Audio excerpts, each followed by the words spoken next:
Season முடியறதுக்குள்ள இந்த மாங்காய் கேண்டிய செஞ்சு எடுத்து வச்சுருங்க. 1 இல்ல 2 இல்ல 5 கிலோ மாங்காய்ல செஞ்சீங்கன்னா கூட இது உங்களுக்கு பத்தவே பத்தாது. இத மட்டும் செஞ்சு எடுத்து ஃப்ரிட்ஜில ஸ்டோர் பண்ணிட்டீங்கன்னா போதும்.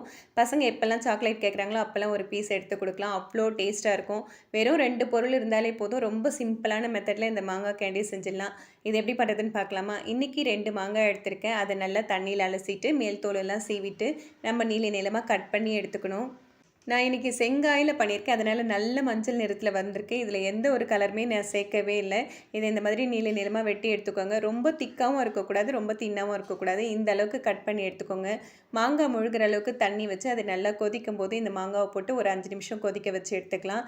ரொம்ப வேகக்கூடாது. ரொம்ப வெந்துருச்சுன்னா குழஞ்சு போயிடும். 5 நிமிஷம் கொதிச்சாலே போதும். இத வடிகட்டி ஒரு பவுல்ல சேர்த்துட்டு 200 கிராம் சர்க்கரைய சேர்த்துக்கலாம். 1/2 கிலோ மாங்காவுக்கு 200 கிராம் சர்க்கரை கரெக்ட்டா இருக்கும். இது கரண்டி வச்சுலாம் கிளறக்கூடாது. மாங்காய் உடையாம பார்த்துக்கோங்க. அப்படியே குலுக்கி விட்டுட்டு, மூடி போட்டு ஒரு நாள் முழுக்க அப்படியே வச்சிடலாம்.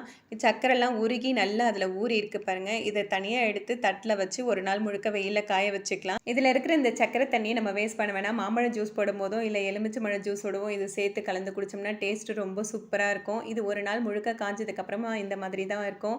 இது லைட்டா உடைச்சா இந்த மாதிரி உடையும். கொஞ்சம் லைட்டா பிசுபிசுப்பா இருக்கும். இது மேல வந்து சர்க்கரைய பொடி பண்ணி தூவிட்டு கலந்து எடுத்து ஃப்ரிட்ஜில ஸ்டோர் பண்ணி வச்சுட்டிங்கன்னா, 1 வருஷம் ஆனா கூட கெட்டு போகாது. ரொம்ப டேஸ்ட்டா இருக்கும். நீங்களும் ட்ரை பண்ணி பாருங்க. எப்படி வந்ததுன்னு கமெண்ட் பண்ணுங்க. வீடியோ பிடிச்சிருந்தா லைக் பண்ணுங்க. உங்க ஃப்ரெண்ட்ஸ் எல்லாருக்குமே மறக்காம ஷேர் பண்ணுங்க.